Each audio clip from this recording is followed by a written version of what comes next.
Hey y'all, it's Anna V, and you, my friend, are listening to the All American Wing Shooting Podcast. I am a hunter, conservationist, mom of 2 girls I have raised in the outdoors, and a proud owner of a truck full of dogs. My passion is guiding you to confidence, sharing in tradition, and celebrating the true meaning of success in the field. Here we go. Rise to the occasion. Rise to the occasion. And we're back with Kevin. Kevin, I got a question for you. You bet. You have done so much. You have met so many cool people. Yes, I have. You've had so many unique hunts that you talk about on the show. What's been the most rewarding thing of your career? And what is the legacy that you want to be known for? What's the coolest thing I've ever had? Having General Norman Schwarzkopf hunt over my Springer Spaniel. How's that grab you? That was pretty cool. That was probably better than meeting the president. Someday I'm going to meet the president, but up until this point, Mr. Schwarzkopf was the only living at the time 5-star general. And I've got a really cool picture of me, Norman, and my dog sitting on Norm's lap out behind the main house out here. My little dog. Oh, So that was probably pretty cool. I could probably think of a couple more, but that pretty much tops the list right now. If you ask me, that's the one that comes right to the top. all right. What's the legacy you're building here? Transfer information over 50 years of doing this, so people don't have to struggle and go through all the bad times and bad equipment and bad advice, right? Yes. Get them to Yes, the and we're so appreciative to you. right. Get them to the destination they want to get to without taking the long route, right? That's really what I do. Yes. Take And, the easy route. you have impressed that on me. I've made a lot of mistakes. I've made most of those mistakes. So my job is to keep you to avoid, don't buy that, don't do this, that's silly, that's just a gimmick, so all good. Don't follow the bright lights. How many Right. times Don't have you told me that? Yep. Don't follow the bright lights because they're usually going to end up in a dark alleyway. Okay, Watch so those high we have heels. been on a back-to-back SCTP tournaments, and we're going to get into that in a lot of detail. However, let me just tell you, we had regionals this last weekend down at Forest City in Georgia, and these kids that were shooting 99s, Yep. 98s, I don't remember if I think it was skeet. There were like 5 99s. Yep. These kids are on fire. And I told Yep. Tater, I said, listen, you don't go to a school that encourages what you're doing. You don't go to a school that even acknowledges this. So, talking about helping us make the right decision for our goals, right? Is like, okay, how do we get an excellent education and still get to enjoy this lifestyle that we don't love it. We're addicted to it. Right. So we're in the homeschool life. At the same time, or as part of the education. Yes. Right? And it's like, man, to shoot those scores, you're going to have to be shooting 4 days a week. And we can't do that where we live. So we really had to turn our life upside down. The girls' scores, those were the guys' scores, right? So, I mean, it was like super hardcore. But these girls that are in middle school were still hitting 80s. And I'm like, this competition is going to be stout. There was 15 kids that would be second year for 6th to 8th grade. There were 15 girls. I mean, these are great numbers. Well, you've got quite a different culture from where we are up here down there. I believe Forest City, Georgia. I believe the chief instructor down there, his name is Dale. He's a level 3 like myself. I know Dale. I was just on a little video call with him maybe just a couple of weeks ago, and they do have a tremendous amount of support, and they put a lot of time into their youth programs. A lot of time, and they get a lot of good volunteers. Oh, we can move down here. I'm like, not happening. I don't want to live in Savannah, but you're right. They invest so much in their kids. Mm-hmm. And actually, Matthew and I were hanging out in the clubhouse because it's crazy hot down there and bugs everywhere. So we Yep. had a big break, and we met a member at Hudson Farm, and he literally was like, "I'm thinking about getting a dog." I'm like, "Call Garrison tomorrow. Put your name on the list. Get a puppy." I know Yeah, it was exactly who super you're cool. talking about too. Yep. He lives Josh? down there. Yes. Josh. Yep. Yep. So that was super cool. Matthew had his shirt on, and he ended up having a Hudson Farm Yeti cup. And I was like, oh Yep. my gosh, of course we're all going to find each other. And So Josh it was actually really works fun. on that youth program. He probably told you that. Yes. Yep. He's one Yes, of the he coaches does. there. And it was And really Dale sweet is to the watch one that him heads sit it there. up. All the Dale's the kids one that talking. runs the program down there. Yeah, it's good stuff. They got a lot of good work So I down don't there. know. They got a lot of good support. Yeah, and Tater's got a mentor that graduated a few years back from their team, and he was a pretty iconic kid. I went through all my certification with his dad. So we have a lot of connections down at Forest City, and it's so far away. It's 5 hours from us, or we would spend a lot Yeah, more that's a time there haul. because we just have so many great friends. Yeah, that's a haul. Okay, so let's talk about all the hurdles that we've been through because, this sport is popular and we talk about helping parents get their kids involved. And as much as we want to focus on all the positive, fun aspects of it, there's a whole nother side that I talk about, but I never foresaw it being part of our story. Tater is epic at cleaning our guns. She always keeps them clean. Like, she enjoys that life. We've got a great setup with all the gadgets, and it's not a man cave because there's 2 girls in the house and 1 guy, so it's Right. just like the gun cave. But it's The cool, gun it's a cave. cool place to hang out. So we have a lot of fun, and it's in the basement. This gun has had so many rounds through it. It was my competition gun for a short minute. And then it ended up fitting her perfect because of her age, right?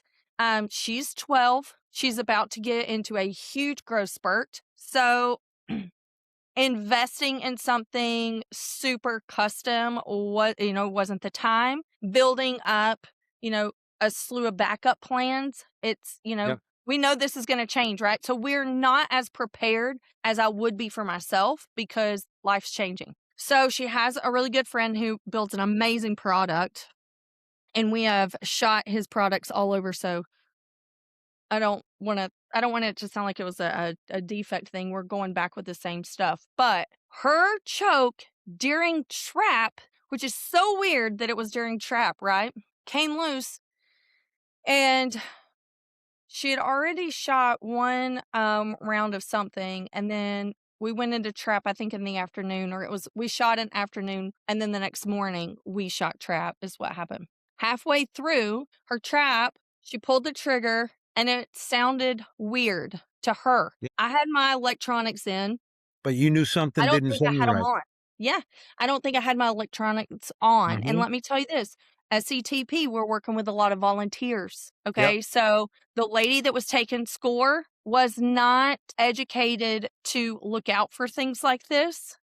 And she didn't have the experience, right? She's a scorekeeper, but she's in charge of the youth, but she was right up there where the kids are, so she could have heard it a lot better than us parents sitting back.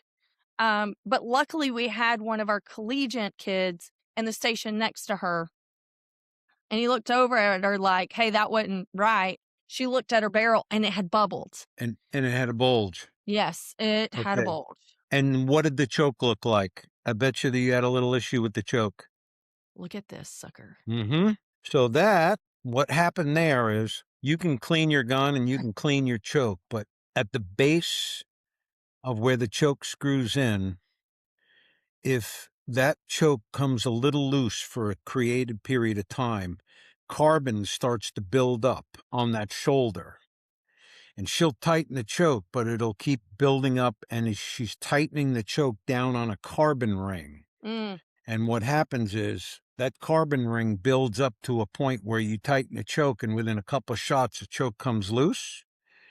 The next charge or the charge comes down the barrel, and the pressure starts to work behind the choke, and it folds the beginning of the choke in. And then the next shot is what did that. Yeah. Will fold and crimple the choke. So not unusual. I've seen that many times. And it's people that really do check their chokes. But what's happening is we're not getting that carbon ring out down the at the thread. seat of the choke, down past the threads, because the threads are usually up top, right? Well, Yeah. there's like a seat. If you look like this, if you see in my fingers here, take a look. So this is the barrel, right? Yeah. So this is the choke. It comes down, and this seat right where it hits my fingers here, this is where the issue is. Becoming a tight seat, metal to metal, it starts working its way up. The gas gets behind it and pulls the choke in. I've actually seen the choke leave the barrel. I've had barrels come in where the choke left the barrel. Oh, Pretty man. scary It was stuff. so scary. Yeah, not cool. Not cool at all. So what's the barrel look like right now? You want to see it? Yes, ma'am. Okay. It doesn't look as scary, but Okay. and then of Well, course on the inside, this is not cool. unrecognizable. So how long is that barrel? I think it's 30. It's 28. 28. So moving forward, you could probably send that to Briley and they'll shorten it and rechoke it. Oh, well, I can just we're actually shipping that off Thursday, we can order a new barrel from Beretta. She's Yep. shooting Yeah, for they'll have no. Is that an A400 or an A300? 4. It's A400, not a problem. Yeah. So we're just gonna get a new barrel and get her back going. That happened 2 weekends ago, right? Mm-hmm. So this is what happens. We get to regionals. We had 3 days in between. So we didn't even get to deal with the gun. We just had to come home, put her back together, do a little bit of school, pack another suitcase, leave again, right? Pull whatever we could pull out of the safe. We had 2 options. We got a 828 Sporting, which we knew was too heavy for her. It's got 30-inch barrels, but she could shoot it. And then we had her duck gun, which is the SBE3. She's used to shooting it. She's like, okay, I know I can kill birds with this. We're going to take it. Well, it's not the same shooting a synthetic gun when you've been used to shooting a wood stock. And, you know, it's hot and muggy and sweaty. So I didn't think anything about it. Live and learn, right?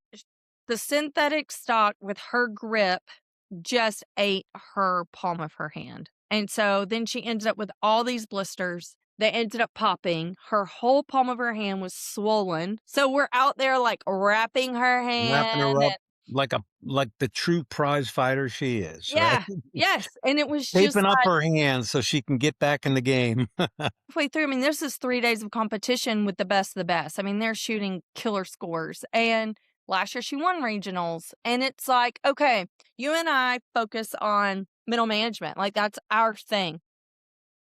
And I'm sitting here as a coach, I want to pack her up and take her home. I'm like, don't wreck your self-image, don't wreck your confidence over something because you can only do so much when you have these hurdles, right? Like switching guns is a nightmare, especially Right. So when there's things you can control, and then there's the other things you cannot control. Yeah. But as a mom, I got a fighter here, and I'm like, she ain't well, quitting. good luck so with I that, guess we're right? just along for the ride. Deterministic and non-deterministic values. If you want to get crazy, right? There's just certain things you cannot control, and having equipment breakdowns. And listen, if you talk to any seasoned sporting clay shooter that shot a lot of semis, like you talk to Anthony or a lot of guys, we all shot semis in the back. We always had a second trigger group. Always had a second trigger group. Talk to any seasoned trap shooter that shoots a MX8. He's got a second trigger because he ain't putting springs in. He's just going to put his trigger group in.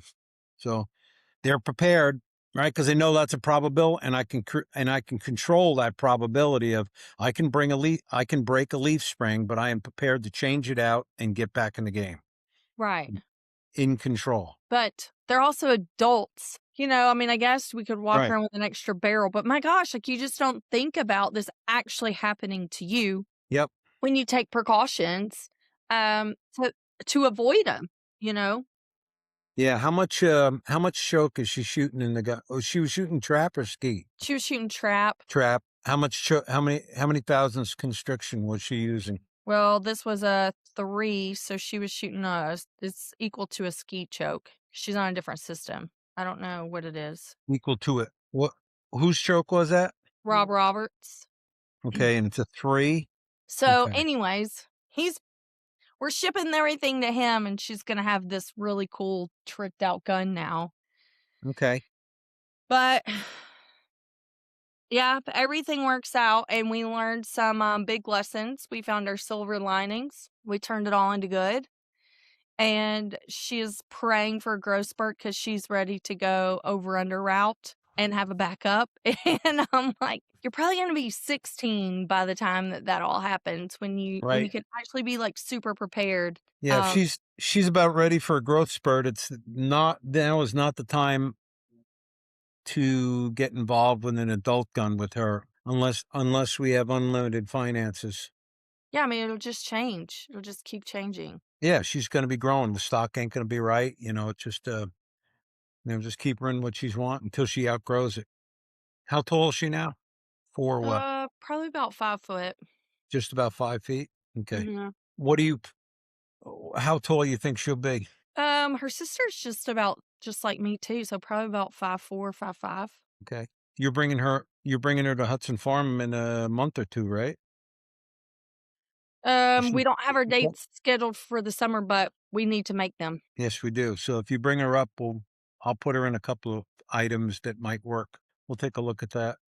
And I can give you what I can give you is some dimensions that here's where she is now, and in 2 years, this is probably where you're going to have to go with this. So it'll give you a little more idea what you're going to be involved in when you do make that purchase or the next purchase before you make the adult purchase. Sometimes you say, kid, you have to go out and get a job to get the adult purchase, but well, right now it feels like shooting is her job, and I'm just her chauffeur. Remember those days with you? Didn't somebody do that for you?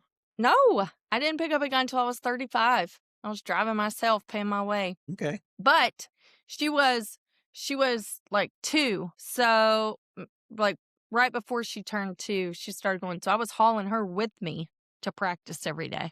It was a circus. But I tell you what, it was a scary situation in the moment. So that was a new experience that you've never had before. Yeah, I'd never had that before, and I've shot so many different guns and so many different like weather conditions and just variables, and she takes so much better care of things than I did. Yeah. Well, you can check that one off the list. I've seen barrels that guys were out duck hunting with, and they accidentally stuck them in the mud, and they just banana peeled them, look just as pretty as you please. 6 inches from the muzzle, just right out. I've seen over and under barrel bursts from the bottom. I've seen many barrel bulges from squib load, and there was a wad left in the barrel, and luckily it blew the wad out, but it still damaged the barrel to the point where it was just a bubble. A barrel bulge is what we call it. It's unshootable. You can not, because that metal is stressed out. You can't, even though it's only minimal, it's not safe to shoot that gun like that. So yeah, it happens. It happens.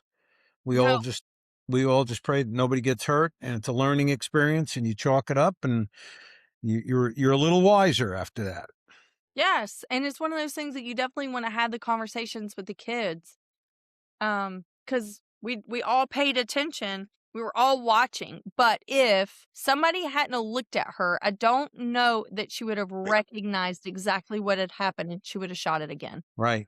And the choke probably would have left the barrel, and she would have gotten some severe recoil. And well, we just don't need that experience, right? She doesn't need to get that experience. So, and you want to share it. You want to share it with people so that they realize, man, like, you think that you dot all your I's and cross all your T's, but at the end of the day, like, double check. Just always double check.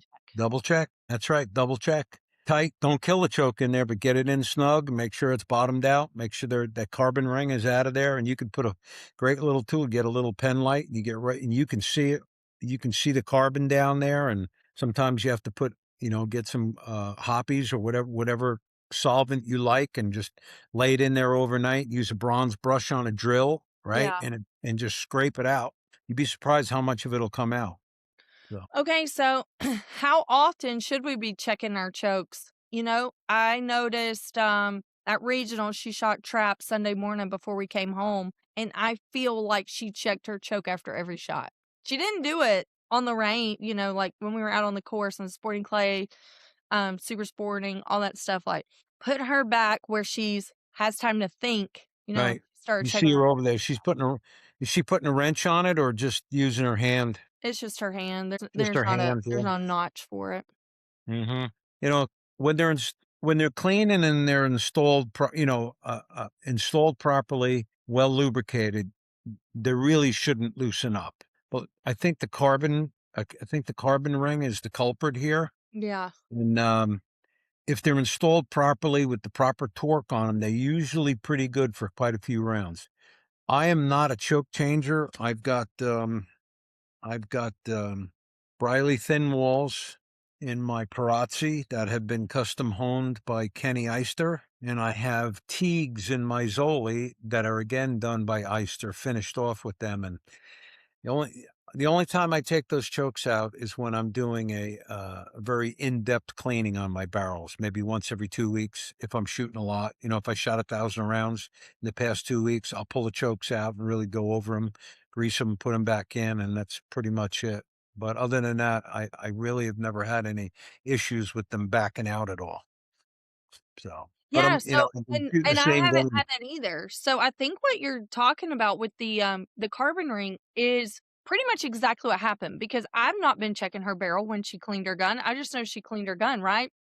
Right. So if and it could be really hard to get that out. Yep. If you're just sending a snake through it, and even with your brush, your normal brush, Yeah, it's not gonna snake take that out. snake ain't gonna get that out. No. You gotta go deep cleaning. Like I said, I typically say, spray it up good. Me personally, I'm a big fan of like shooter's choice. I'll spray it in there good, let it soak, and then I'll use a 10 gauge. So here's this one, to get in detail. I'll use a 10 gauge bronze brush on one length of a cleaning rod in a electric drill, like in a battery operated drill on Yeah. a slow speed. And I'll put that in there and I'll spin it up down at the bottom and it'll work that. You'd be amazed at how much stuff comes out of that lower section. And it actually breaks that carbon ring down. And if there is a little bit of rust in there, it'll pull that out also. So That's what that's we need that's to what we do. use here at the school. And there's many days where these guns come in soaking wet Yeah. because we'll do a charity event in the rain. They'll come in and all those chokes have to come out. So, and every once in a while, one will slip by and we'll go to take it out the next day or the next week. And all of a sudden now we got a little rusty choke and that's the way we deal with it. Get that brush out there and use a little electricity, little power and buff that thing out. And it, takes care of the problem. So, if you're listening and you're not exactly sure what we're talking about with this carbon ring, we're pretty much saying that there's a buildup that is hitting the end of the choke where it connects to the barrel. So once you Yeah. tighten it down, there's still going to be a little bit of a lip there, even though Yep. you shouldn't be able to get around it. They should fit so perfect, but over time, even if you're cleaning your gun, that ring gets so hard that you have to scrape it off. So when you take your choke out, you can visibly see um, the carbon buildup if you look through your barrel at a light or Right. if you shine a light down your barrel. And so that's what we're talking about soaking and scraping out because that's most likely the culprit of Tater's Yep. issue. It's Most, not that we had a faulty um, mechanic issue with her gear. right. It was that the cleaning, even though she's cleaned her gun. So we're all like, man, you shoot your gun, you clean your gun. But Right. even at this age, they just don't have enough knowledge to know that that has to come out. Yep. And I So will give that's you what another we're tip talking about. too is when folks take their chokes out, they will a lot of times notice that halfway up the choke are completely black with carbon. Mm-hmm. That that right there is telling you that the seal between the base of the choke and the barrel is leaking a little bit and gases are getting around, building up that area and building up on that. Okay. Yeah. Sometimes it's burnt grease. We take and we put grease in there for an environmental seal to keep the water out of the threads. But most of the time, that seal is leaking a little bit. That choke doesn't fit the barrel exactly perfect, and the gases are getting up around there and dropping deposits on the outside of the choke, and people pull their chokes up and they'll be just black, tons of cardin built up. And that tells you right there that that choke had been running loose. And that's what allows that to happen. So that right there, the gun that you need to pay attention to. Hey, that tip alone is worth It's it. cha-ching. Cha-ching, Yes. saves a little dollar, keeps the headaches away. I don't want a kid to have fear. I don't want a kid to have a bad experience. I want them to learn to shoot and have growth, through shooting. But we are dealing with, some situations that could be serious. So I just felt like, man, I just really want to educate everybody on what to look for. It was a sound. The Yep, shots sounded different. very different. So if you ever have that, just take the extra time to double check. And hey, Tater's right here, actually. Tell us what it sounded like, kid. Come on in here. Say hey to Kevin. Hi, how are you? Describe it. Did it sound kind of like a thud? Mm-mm. No? It was just off. It didn't have you ever heard a squib load, like a light load that didn't go off well? You immediately knew something wasn't It's right. like one of those. It was like one of those. Yep. It's like, You cause knew how you knew right away that something wasn't right. Yeah, because I was shooting 1290s for a little bit in my semi-auto, and that just doesn't eject well. And then my shell ejected weird, and I was like, that's weird. Because I shoot 1330, so I'm like, why did it do like that? Yeah. Right. Good thing you caught it.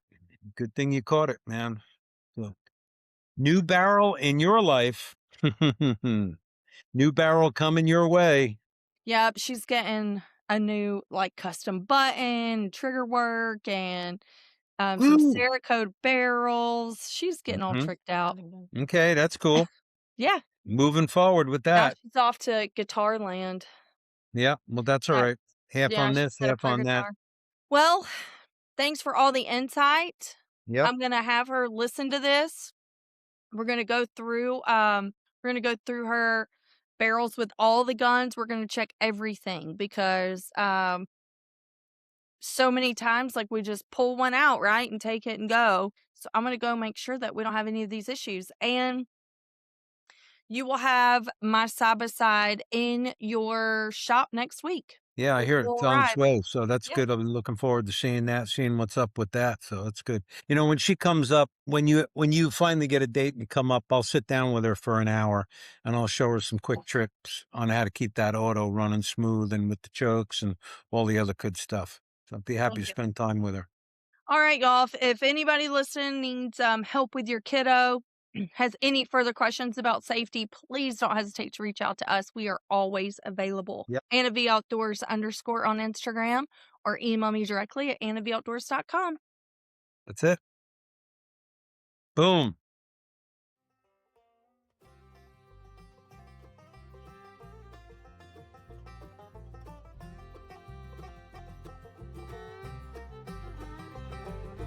The dawn's finally breaking as I leave this sleepy town. The sun is slowly rising and the fog is on the ground.